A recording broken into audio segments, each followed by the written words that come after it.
Market bullish అనుకుని call side plan చేస్తే మాత్రం చాలా హ్యూజ్ లాస్ అవుతుంది. సో కొద్దిసేపు వెయిట్ చేయండి. బుల్లిష్ అవ్వడానికి కొన్ని సింటమ్స్, కొన్ని కేటగిరీస్ సాటిస్ఫై చేయాలి. ఏంటి అని అంటే మనకి ఇక్కడ రెసిస్టెన్స్ జోన్ ఉంది, R3 ఉంది. సో దీని అబౌవ్ క్లోజింగ్ ఇచ్చి EMS లోపు అటు సైడ్ డైరెక్షన్ ఇటు సైడ్ మారితే కానీ మార్కెట్ బుల్లిష్ అని అనుకోలేము. సో ఇదంతా అవ్వడానికి పెద్ద సినారియో జరగాల.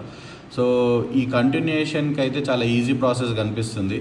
సో మార్కెట్ని పైకి తీసుకెళ్ళడానికి ఇంత కష్టం ఎందుకు పడతారు? సో డెఫినెట్గా ఇది ప్రస్తుతానికి ఈ డైరెక్షన్ని, ప్రీవియస్ డైరెక్షన్ని కంటిన్యూ చేయాలి, లేదా సైడ్ వేస్లో రన్ అవ్వాలి కొద్దిసేపు. ఎందుకంటే మార్కెట్ మోస్ట్లీ సైడ్ వేస్కి సపోర్ట్ చేస్తుంది. ఏ ఒక్క సైన్ ఇటు బ్రేక్ ఇచ్చినా పాజిటివ్ నుంచి సైడ్ వేస్ నుంచి నెగిటివ్కే టర్న్ అవుతుంది.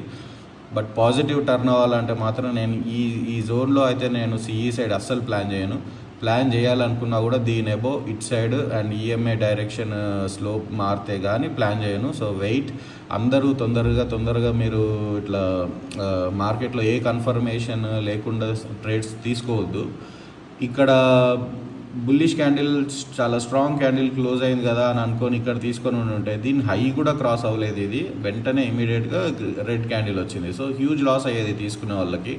అండ్ ఇక్కడ కూడా చూడండి, సరే EMA దగ్గర ఒక క్లోజింగ్ ఇచ్చింది అని రెడ్ క్యాండిల్ తీసుకున్న ప్రీమియమ్స్లో స్టాప్ లాసెస్ హిట్ అయినాయి. ఇక్కడ కూడా స్ట్రాంగ్గా క్లోజ్ అయింది కదా అని తీసుకున్న ప్రీమియమ్స్లో స్టాప్ లాసెస్ హిట్ అయిపోతాయి. సో డెఫినెట్గా వెయిట్ చేయండి.